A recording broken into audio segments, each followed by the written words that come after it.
And thanks for joining me, everyone. Charles Moscowitz here. Welcome to the program here at YouTube live stream and also all of the subscribing platforms that carry the show.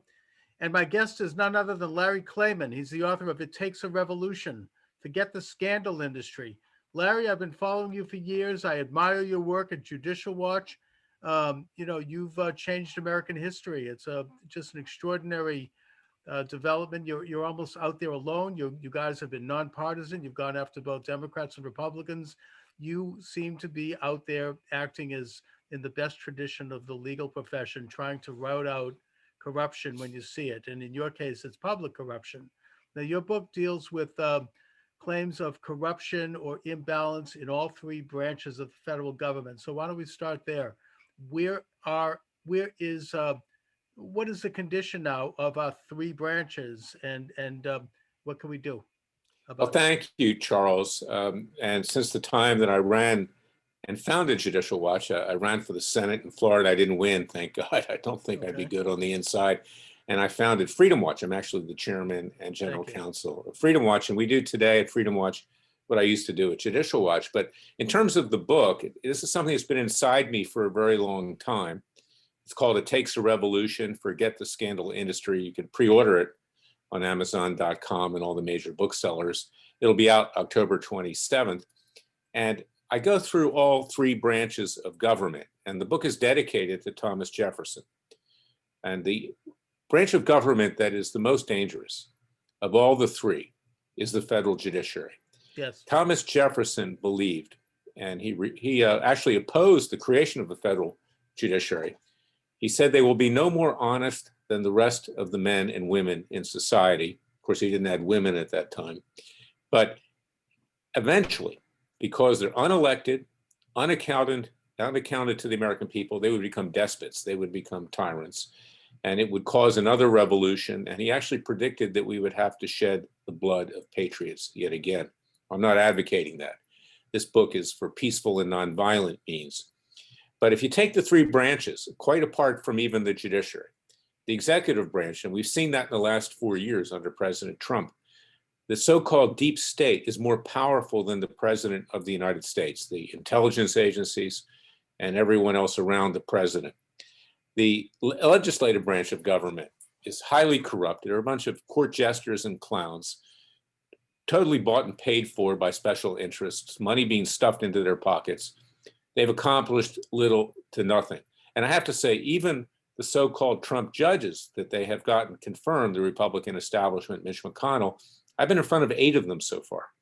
They lack courage. They lack a clear vision of what they want to do. And they're little better, frankly, than the Clinton and Obama judges. The president was well-intentioned, but he didn't know who he was appointing. They were put on his desk, these names, by the Republican lobbyists and establishment people. And frankly, they're a bunch of hacks, the ones I've been in front of, without exception.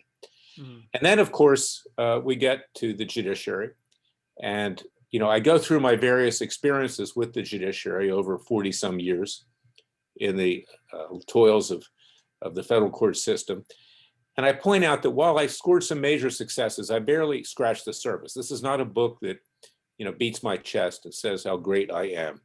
It basically says that we, the American people, need to turn off cable news, stop being entertained, and get to work and rise up and form a coalition to take the country back to the vision of our founding fathers. And I have various suggestions on how to do that. One is the citizens' grand jury. We need to mete out justice ourselves. And Justice Scalia, back in 1992, in a case United States versus Williams, said the grand jury belongs to the American people, not the three branches of government. We have the right to impanel grand juries, to indict, to have citizens' trials, to convict, and even mete out sentences.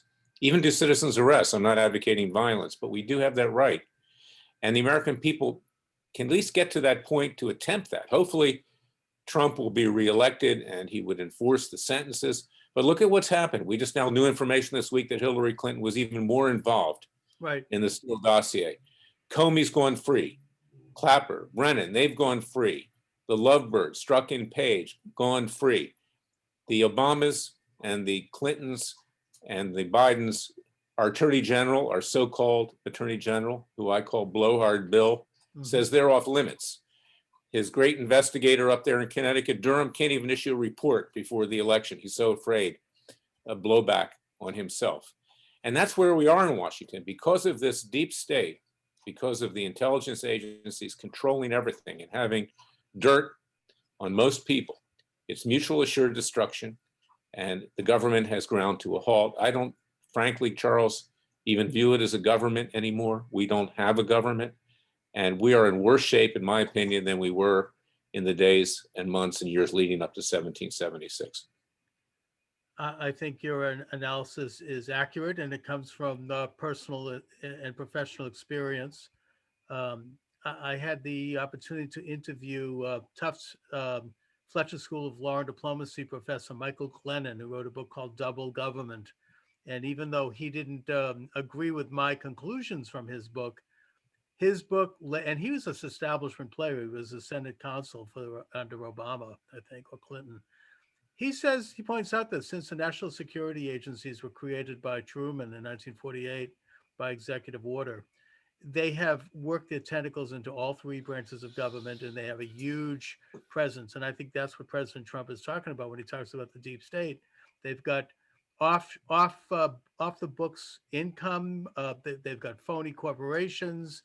They have their hooks into several of the Supreme Court judges, Congress, the presidency, the cabinet, and that this is the deep state. It's both sides of the aisle. It's both parties. And that it has interests other than that of the American people, who expect elected representatives to make law, not this kind of alternative administrative entity that has its tentacles actually all over the world. So your idea of impaneling a grand jury is really a fantastic one, because I think the founders understood that the jury anyway is essentially almost a legislative entity, that they can nullify bad laws. I mean, I'll give the example of in 1850, there was a jury that nullified the Fugitive Slave Act, pointing out that it was unconstitutional. And that's really a power that most people don't realize, and certainly judges don't let people know when they're impaneled into a jury. And that is that a jury can nullify bad laws. So you're talking about, I've never heard the concept of a citizen grand jury, however, that is actually set up on its own or not in response to a specific proceeding. Is that what you mean? So define that a bit more. Yes, well, in fact, several states allow for citizens grand juries. They're regulated by the judiciary, however. For instance, in San Mateo, California, believe it or not, California of all places, you could walk into a grand jury that's already been convened, present evidence, and seek an indictment against an individual. And many years ago, we thought of doing that with Gary Condit, who was thought to have possibly been the reason that an intern died in Washington, D.C. Chandra, that case. Sandra Levy, yeah. Mm-hmm. And so that's what got me interested in it. And if you look at the history of grand juries, they are impaneled by the people themselves. They're controlled by the people. That's what Scalia said in theory. We didn't have a Justice Department until the late 1800s. So therefore, we had citizen justice, particularly throughout the West. And I'm not saying you go out and lynch people or take matters into your own hands, but if you can impanel a relatively neutral group of citizens to make decisions on who should be held accountable and who should be not, that unfortunately is where we're at right now, because we see that the establishments of both parties protect each other. They're getting fat and happy and rich. Go to Washington, D.C. these days. Unbelievable amount of building, unbelievable amount of richness, never a recession.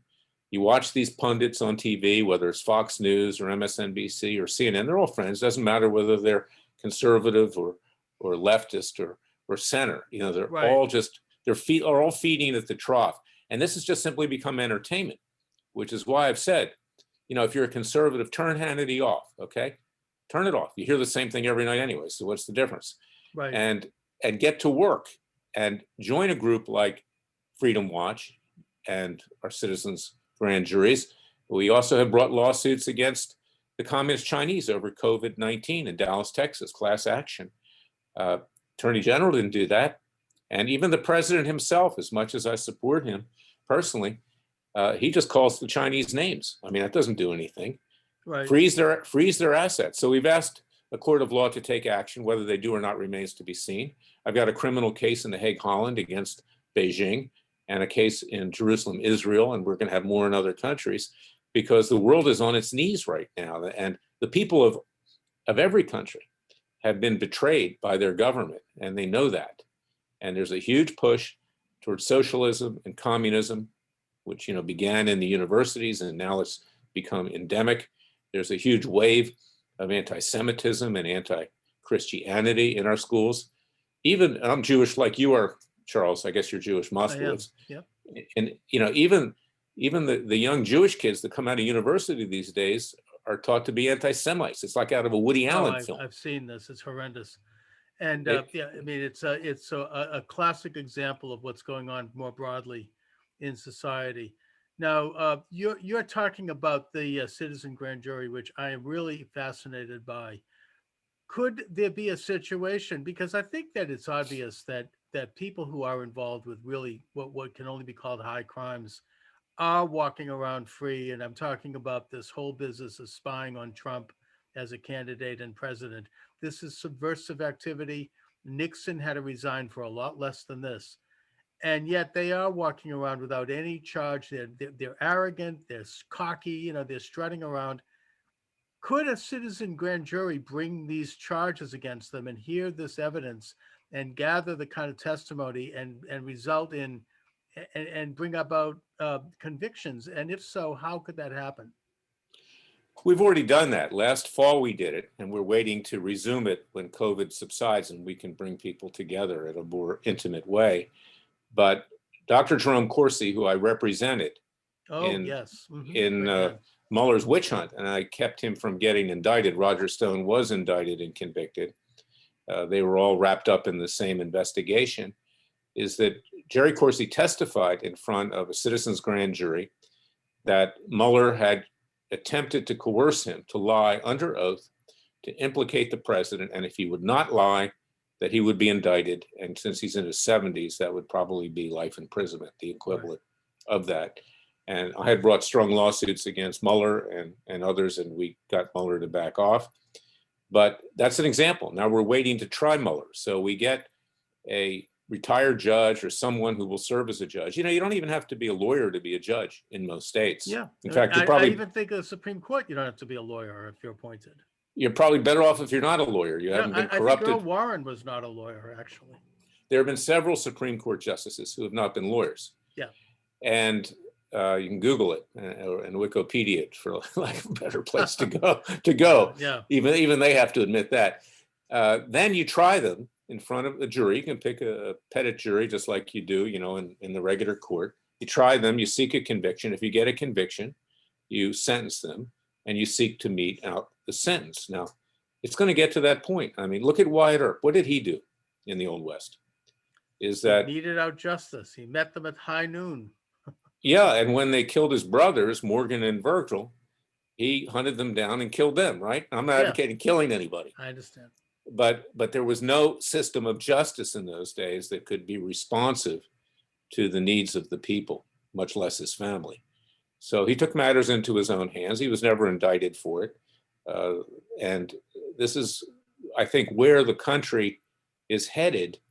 And again, I don't advocate the violent means, but we're headed. And, suppose we indict Hillary Clinton, we try her and convict her. I actually did do that several years ago. I didn't seek to mete out the sentence over national security breaches with Iran.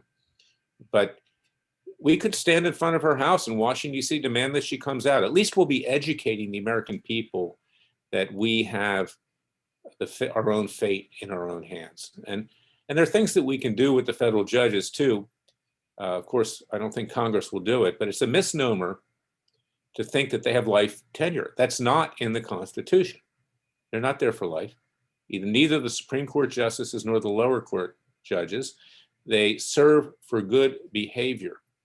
So Congress, if we had a real Congress, could make it clear that perhaps we could set term limits for them, 5 years, renewable for good behavior, have that reviewed by legal experts and responsible people. Of course, that's, wishful.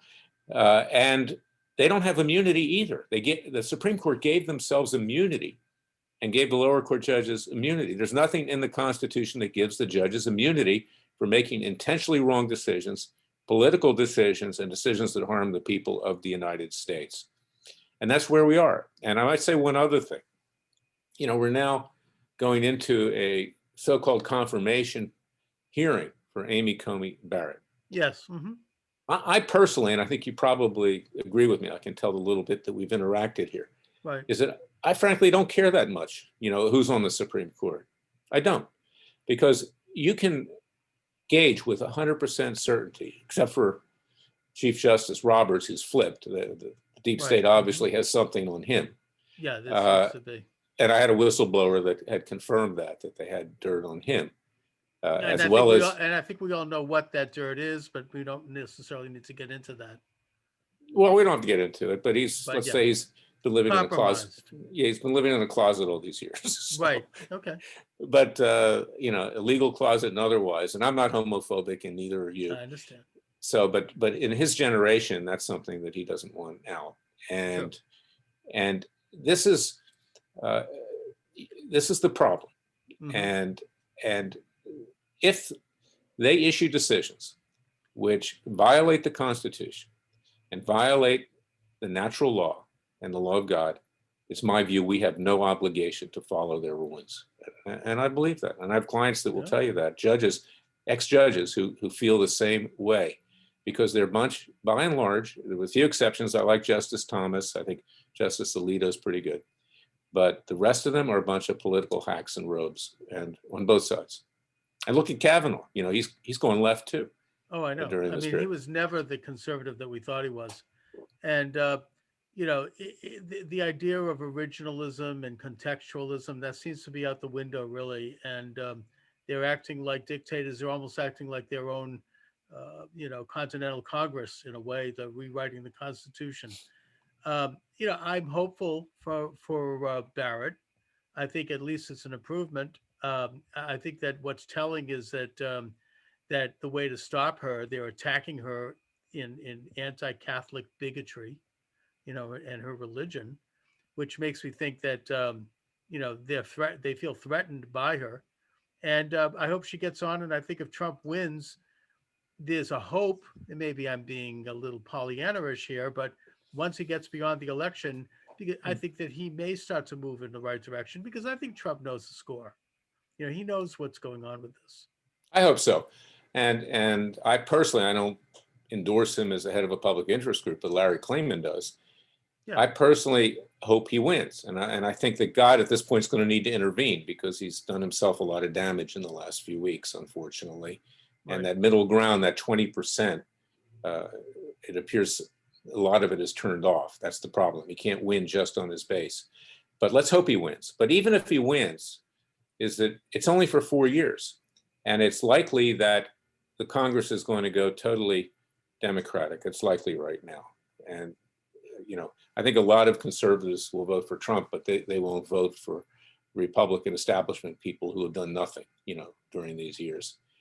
And we, the people, need to rise up. And that's the message of my book, It Takes a Revolution, Forget the Scandal Industry, mm-hmm. is that the founding fathers tried to reason with King George. They pleaded with him. They wanted to remain part of Great Britain, the British Empire. But he turned their back on him. And he and his hack yes men judges, and they were just men in those days, right, rubber stamped everything that he wanted. They confiscated our guns. They overly taxed us, as Biden and Kamala Harris intend to do, as since the fact that the Democrats have turned socialist and borderline communist. Mm-hmm. And they busted into our homes, reason for the Fourth Amendment, looted what we owned. We see the looting now with the left, raping our women, killing us. And the colonialists said, enough is enough and enough is too much, like Popeye, and they said, we have to form a new nation. They also, if I could interject, they also took away our money. They took away the scrip and they replaced it with Bank of England notes. And a result was a depression for the first time in That's right. colonial history. So, And, and the moral to the story is that King George and his hacks on the bench, in my view, as someone who studies history, were less threatening than what we've got now in the Democratic Party. oh, it's These people, unbelievable. these people are insane. They're socialists, they're communists, they're anti-Semites, they're anti-white, they're anti-everything, and it's, Clearly. I believe in equality for everybody. And right now, there's this huge push. If you're white, you're born with a racist gene. That's their philosophy now. They've adopted Louis Farrakhan with that. They have. And And this whole business of so-called systemic racism, the more conservative approach is to approach specific racism. Like, for example, the Biden crime bill, which put all these innocent Black men in prison. And I think Trump tried to do that with the First Step Act, which released 10,000 people, predominantly Black, or the racism in the public education system. And I think Trump is trying to redress that by allowing for free choice and tax credits for charter schools and private schools for these poor Black kids who are locked into these liberal-run gigantic public institutions. So, that's, I mean, instead of fanning these flames and creating this sense of envy and galvanizing people's, actual prejudice, we ought to take a look at practical solutions like what you're offering here, Larry, in terms of a judicial solution. yeah, and the solution goes beyond that too. So you have to get the book. I'll leave a little bit to be read. I want you to read it. Oh, thank you. It's really a pleasure to get to know you, Charles. But because see, during the years leading up to our first revolution, it was the printing press that coalesced the colonies, that brought them together, that educated them. And education is extremely important. It's more important than filing court cases right now. Oh, yeah. We have to get to the people and get them to understand. And I hope that people can profit from my 43-year history of fighting, not in the swamp, but in the cesspool of Washington, D.C. It's much worse than a swamp. Oh, yeah, it's awful. And it just, in the last few days, Nancy Pelosi, that evil witch, okay, we got, yeah, oh, absolutely. Says that we should, she wants to legislate and modify the 25th Amendment to remove Trump for his alleged psychological problems. Okay, now this woman has major psychological problems, and yet she is considered to be a leader of the Democrat Party, and she gets deference, and people bow down to her. Even our own people in the Jewish left bow down to her. The bigger they bow more than anybody. I think that she is very conscious of what she's doing. She's the the head of the deep state, in that they will do anything they can to stop Trump. They've tried to investigate him with that brown shirts, the Mueller group, and they're breaking into people's homes, taking them away. Oh, and they've tried to impeach him for the perfect phone call, and then now they're trying to remove him for this. I mean, it's just, I don't. Maybe it's a propaganda tactic to put in the minds of people maybe that Trump is not mentally well, because they know they can't actually get away with it. That might be it. But either way, it's evil, and it's despicable. Well, and you talk about somebody who isn't mentally well. It's Joe Biden who's not mentally well. Yeah, I think. Meanwhile, yeah. I think he has the onset of Alzheimer's, and if we elect him, he'll probably be doing coloring books in short order in the Oval Office. Yeah, and AOC will be running the country. No, exactly. I mean, it's and it's all been swept under the rug. I mean, God forbid they get away with that. It's, well, and that's, but we have to plan for that. Okay, so let's hope for the best and plan for the worst. Yes. And even if Trump wins, it's 4 years, and this slide towards socialism is going to continue. I had an individual called Ivan Bolashenko on my show today from Poland. He's an evangelical Christian in Poland, in a Catholic country. Not Catholicism like we know here, but Catholicism which has become regrettably an extension of the socialist Polish state over there. That's too bad. And it is too bad. And he's being persecuted, and his group's being persecuted. And he tells you about the fact that the socialism is so endemic that it really never left, even after the Soviet Union over there. Yeah. And plus, they have the problem of a pope who's obviously a socialist. But well, he was actually a communist at one time. He modified himself. He was a Peronist in Argentina. Yeah. So that's a major problem. I do think the church still is enough. It's a big enough institution that there are good people in there who know how to fly the ship right. But Well, I'm not okay, anti-Catholic. My kids are Catholic. I've married several Catholics in my okay. day. Marry the Shickses, right? So it's it's a very fine religion, but it's not being run by the right No, people. That's they that's need the to thing. get the ship of state floating right, I think.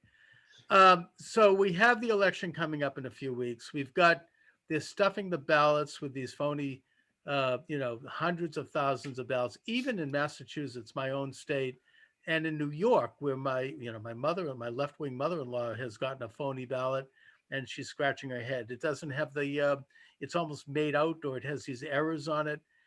And, obviously, if someone is so concerned about the virus, they can get an absentee ballot the old fashioned way.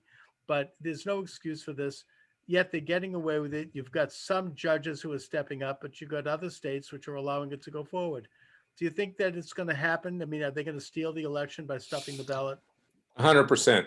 And we have to be prepared for that. And that's one of the reasons for my book. Another plug. It takes a revolution, Not because at all. they will steal it, and it's going to cause a civil war. And Trump, frankly, would be right not to leave until the matter's settled. But then where are you going to settle it? In the courts? The courts still are heavily Obama and Clinton appointees, the federal judges. And you can gauge with 99.9% certainty, maybe 100, how they're going to rule based upon who appointed them. And that's the real tragedy of our legal system. We delude ourselves, Charles, in saying that we have the Cadillac of the legal system, but I've always said we have drunken drivers at the wheel.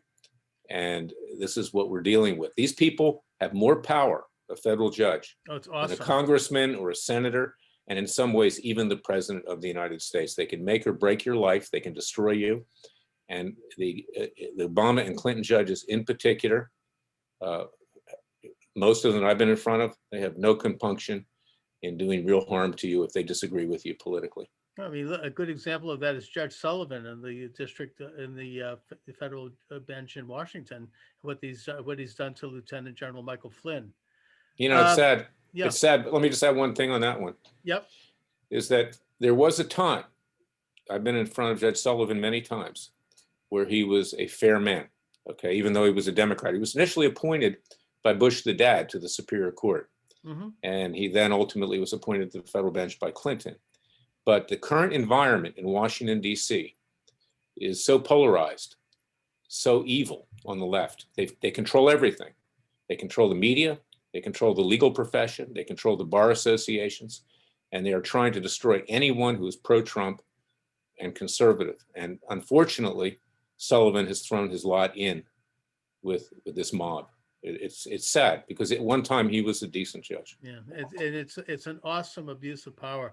So, Larry, let my listeners and viewers know where they can get your excellent book. And I've really enjoyed talking with you. I will read your book. I hope to have you back.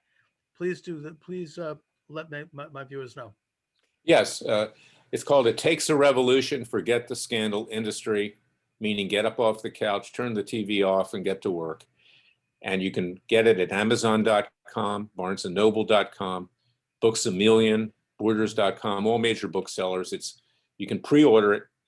I think they're going to go quickly, because what I say is completely different than, say, Sean Hannity. In his new book, he gives his monologue, and then same old warmed over crapola. And then I mean, ending with, and the Democrats say we're throwing Granny over the cliff.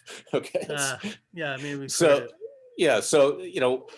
mine is not, let's not depend on anybody. There's no political messiah here. There's no Moses. We have to do it for ourselves. And God is with us, and we will prevail in the end. That's right, because truth prevails. Anyway, Larry Klayman, thanks so much again for joining me this afternoon. It's been an honor, and it's been a pleasure. Thank you. Mutually, Charles. Thank you.